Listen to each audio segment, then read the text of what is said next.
दूसरा शब्द है भाषण।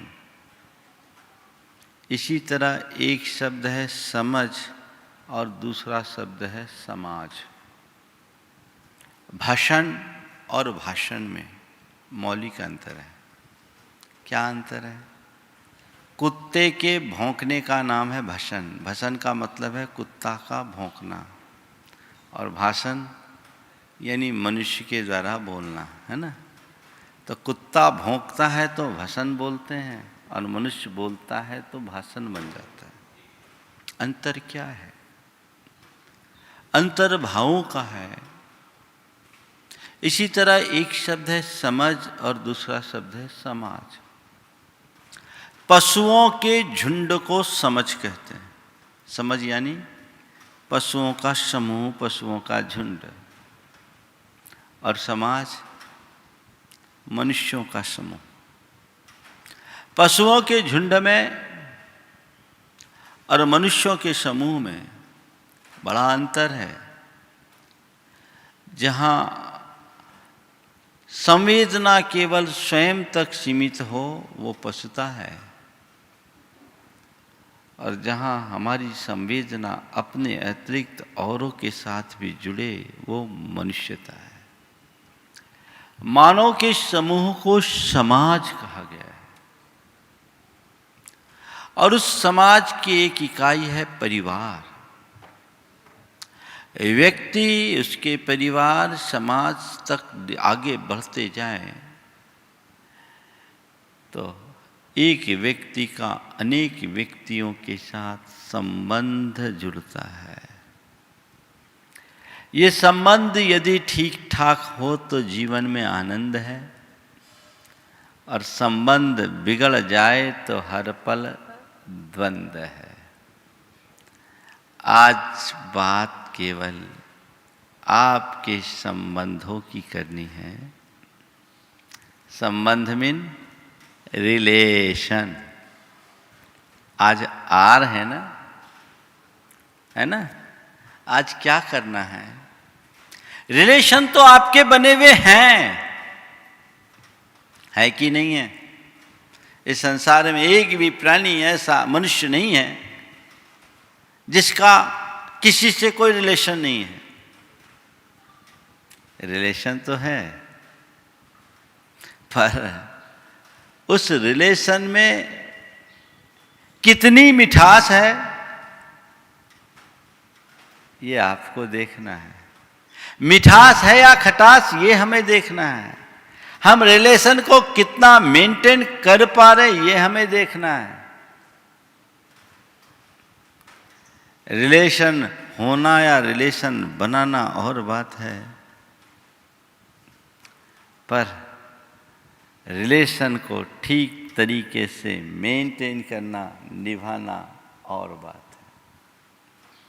हमें देखना है हमारा रिलेशन किसके साथ कैसा है। सबसे पहला सवाल तो मैं आप लोगों से ये पूछना चाहता हूं, आप क्या चाहते हैं?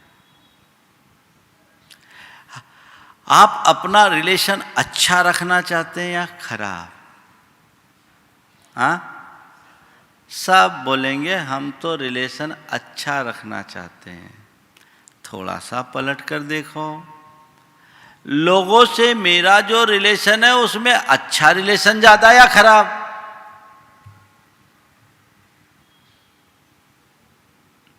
एक बार कुछ पल के लिए आंखें बंद करो और ये देखने की कोशिश करो,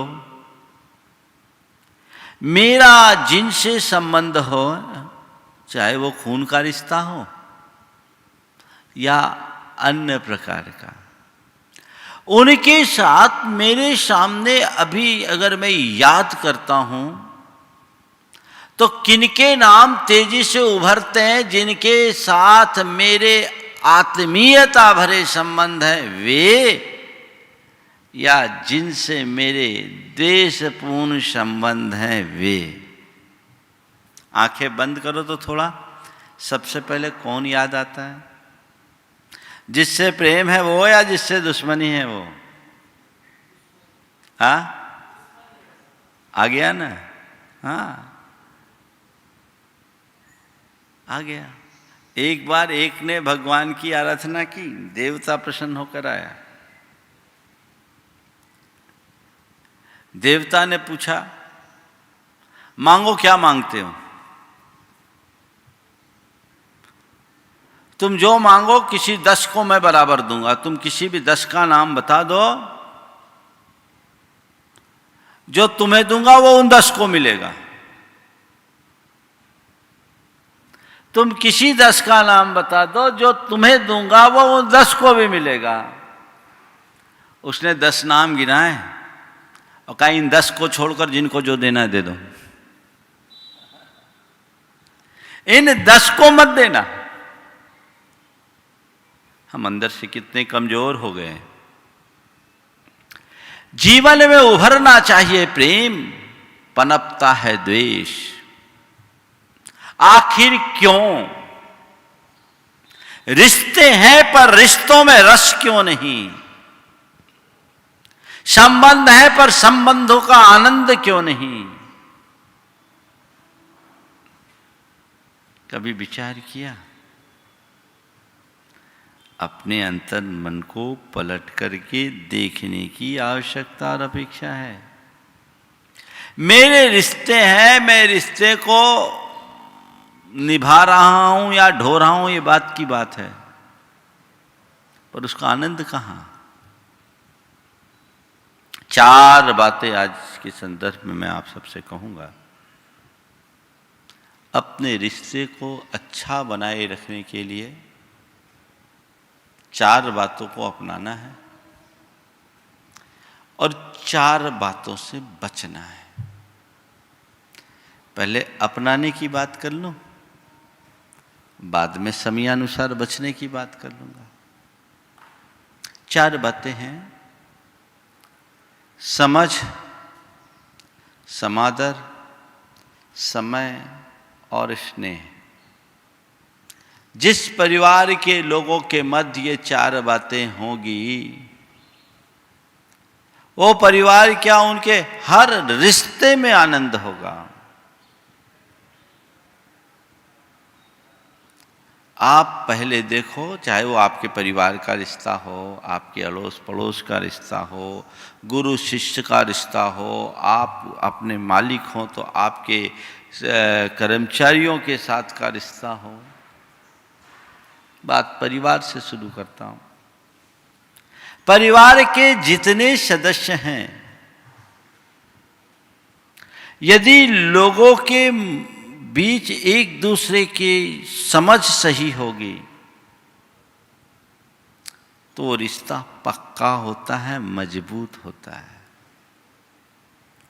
अंडरस्टैंडिंग कैसी है? अगर आपके मन में समझ होगी तो आप एक दूसरे की भावनाओं की कद्र करेंगे। आपका मन एक दूसरे के प्रति उदार होगा। आप समझते हैं, हर मनुष्य एक समान नहीं होता। सबकी अपनी अपनी योग्यता होती है, पर महत्व सबका बराबर होता है। जो लोग समझ से युक्त होते हैं, जिनके भीतर सही समझ होती है, वो हर व्यक्ति को उसकी योग्यता के अनुरूप उसका उपयोग करते हैं और उसको वही स्थान देते हैं जो उसका हकदार है। और जिनके अंदर सही समझ नहीं है, वो क्या करते हैं? एक दूसरे से कंपेयर करते हैं। इस कंपैरिजन के परिणाम स्वरूप परिवार के सदस्यों में या तो हीन भावना भर जाती या प्रतिस्पर्धा और ईर्ष्या का भाव पनपने लगता है। ये प्राय लोगों के अंदर देखा जाता है कि लोग एक दूसरे की तुलना करते हैं कि नहीं करते हैं? एक परिवार में 4 सदस्य हैं, बेटा और बेटी में तुलना करोगे, बड़े भाई और छोटे भाई में तुलना करोगे, और तो और छोड़ो, अपनी पत्नी और दूसरों की पत्नी में तुलना करोगे, अपने पति और दूसरों के पति में तुलना करोगे, अपनी ससुराल और दूसरे के ससुराल में तुलना करोगे। अरे भाई, ये नाप तोल विभाग थोड़ी है, ये तो परिवार है। तुम इस प्रकार की तुलना करके पाओगे क्या? ये प्रवृत्ति बहुत अच्छी नहीं है। ये प्रवृत्ति बहुत अच्छी नहीं है। इस प्रवृत्ति से हमें बचाना चाहिए। जिनके अंदर सही समझ होती है, वे एक दूसरे को अच्छे से समझते हैं और पूरे परिवार को बांध कर रखते हैं। देखिए, समझ परिवार को कैसे बांधता है। एक परिवार में 3 बहुएं,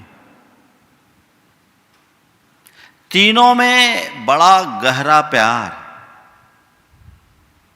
वे बहुएं के भांति कम, बहनों की भांति ज्यादा, या सहेलियों की भांति ज्यादा रहती थी।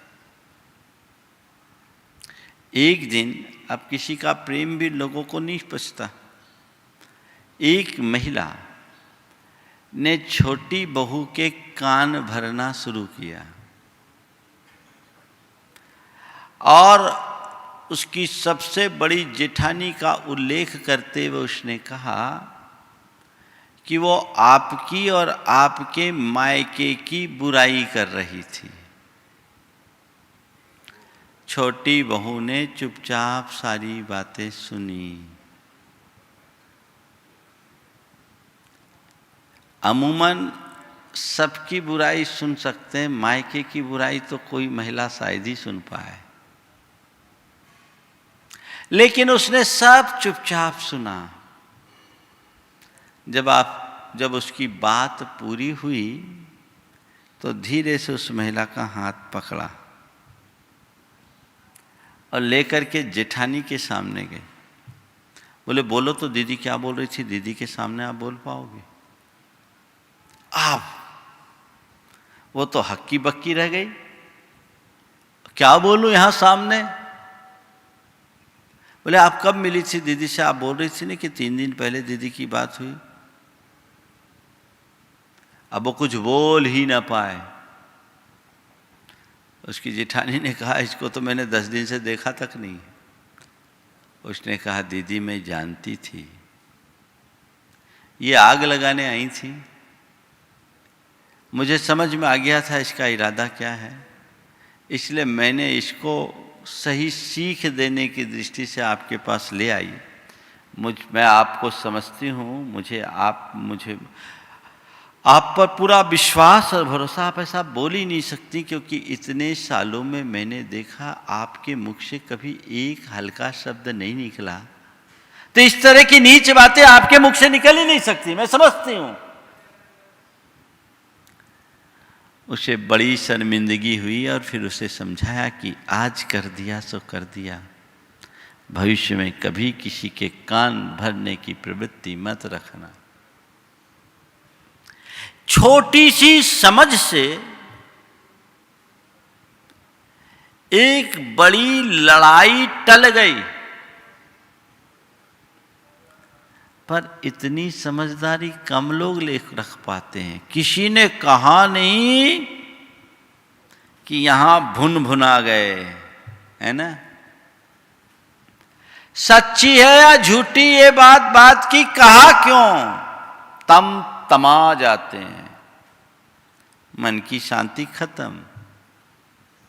वो बात आप अंदर बिठाल देते हो, आपके अंदर द्वंद्व चलता है, सामने वाले के प्रति आपके मन में दुर्भावनाएं प्रकट होने लगती है। जीवन की सहजता, सरलता सब खंडित होने लगती है। इसलिए समझ को साथ रखकर चलना चाहिए। समझ का मतलब है विवेक। ये यदि लोगों का जागृत हो तो आपके संबंधों में कहीं से खटास नहीं आ सकती। लेकिन लोग यहीं चूक जाते हैं, विवेक खो देते हैं, औरों की आधारहीन बातों पर भरोसा करने लगते हैं। और ये भी एक विचित्रता मैंने देखी है, आज के लोगों को अपनों पर कम, औरों पर भरोसा ज़्यादा होता है।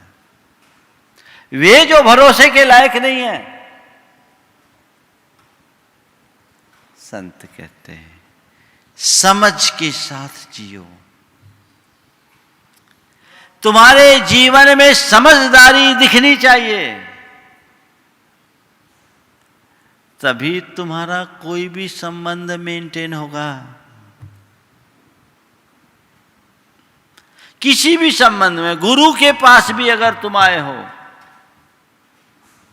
और समझ खो के आए हो तो कुछ नहीं पाओगे। मान लो आप मेरे पास आए और मैंने आपसे कहा ये कार्य तुम्हें शोभा नहीं देता,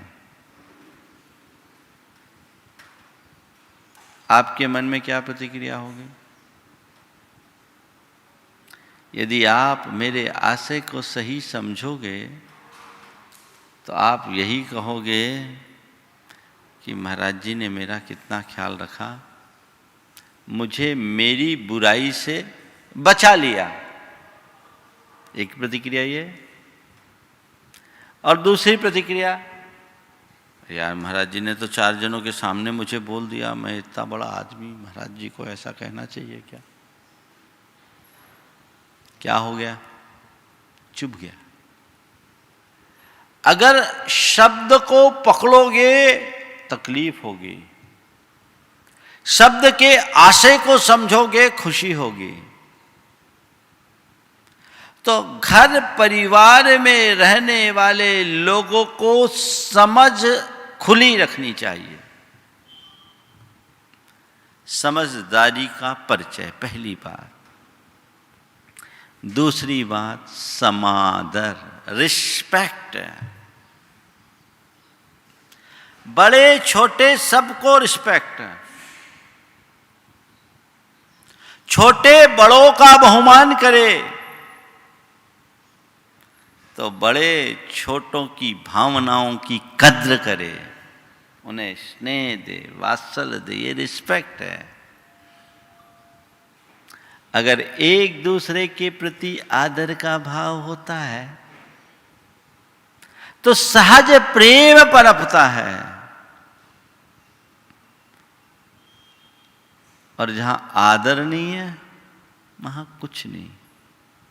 मैं ऐसे अनेक परिवारों को जानता हूं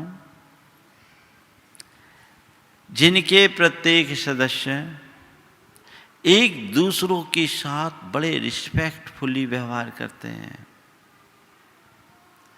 उनके मुख से निकलने वाला शब्द भी बड़ा आदरपूर्ण होता है। वे परस्पर में अक्सर अनुरोध की भाषा का प्रयोग करते हैं। वे अपने घर के नौकर और ड्राइवर को भी नौकर, सेवक जी और ड्राइवर जी जैसे शब्द का संबोधन देते हैं। और आजकल देखने में दूसरा रूप ये भी दिखता है कि घर में ही रहने वाला व्यक्ति हो और उसकी घर में ही कोई कद्र नहीं। एक व्यक्ति मेरे पास आया बड़ा दुखी मन से, डायनामिक पर्सनालिटी, समाज में बड़ा ऊंचा स्थान, व्यापार, कारोबार और परिवार को आगे बढ़ाने की सबसे महत्वपूर्ण भूमिका। एक दिन आकर उसने कहा, महाराज आज अपने मन की एक बड़ी व्यथा आपसे शेयर करना चाहता हूँ। आंखों में आंसू थे। मैंने पूछा बोलो क्या है? बोले महाराज आप मुझे लगातार 6 महीने से देख रहे हो। मैं अपने विषय में आपसे कुछ नहीं कहना चाहता, पर मुझे एक बात समझ में नहीं आती महाराज। समाज का एक एक बच्चा मुझे चाहता है। गैर समाज में भी लोग मुझे बहुत सम्मान देते हैं। महाराज जी आप और आप जैसे जितने गुरुजन नगर में आते हैं उनकी बड़ी कृपा मुझ पर बरसती है। महाराज मैंने समाज के लिए जितना किया उससे कई गुना अपने परिवार के लिए किया और करता हूँ, पर महाराज मैं तरस गया। आज तक परिवार में मुझे कभी किसी ने एक बार भी ये नहीं कहा कि तुमने अच्छा किया। मैं उसके लिए तरस गया। महाराज मेरा ऐसा क्या कसूर है कि सब मेरे गीत गाते में लोकप्रिय हो गया, पर परिवार प्रिय नहीं रह पाया। तो मैंने कहा भाई इसकी वजह ढूंढो, इसकी वजह ढूंढो। कहीं ऐसा तो नहीं है कि तुम परिवार को सब कुछ दे रहे हो, पर परिवार जो चाहता है वो नहीं दे पा रहे हो। नहीं महाराज मैंने आज तक अपनी तरफ से कोई कमी नहीं की, लेकिन कोई आज तक प्रशंसा ही नहीं करता। मन टूटता सा लगता है। मैंने उसे अपने तरीके से समझाया, लेकिन मैं आपसे कहता हूं जिस परिवार में छोटे बड़े सबका अपने अपनी भूमिका के अनुरूप सम्मान होता है, उस परिवार में सब लोग एक दूसरे के लिए जान छिड़कते हैं, और जहाँ उपेक्षा और तिरस्कार होता है वहाँ लोग एक दूसरे के प्रति आंखें तरेरते हैं। सम्मान का भाव होना चाहिए, समादर होना चाहिए, अच्छा कार्य करने पर प्रशंसा मिलनी चाहिए। अच्छा कार्य कोई करे तुरंत प्रशंसा। आप करते हो, रोज भोजन करते हो, पत्नी तुम्हारी रुचि के अनुरूप भोजन तुम्हें परसती है। जिस दिन भोजन तुम्हारे मनोनुकूल नहीं हुआ उस दिन तुमने शिकायत तो जरूर की होगी, लेकिन प्रतिदिन तुम्हारे मन माफिक भोजन परोसने वाली पत्नी को तुमने कभी धन्यवाद दिया, कभी प्रशंसा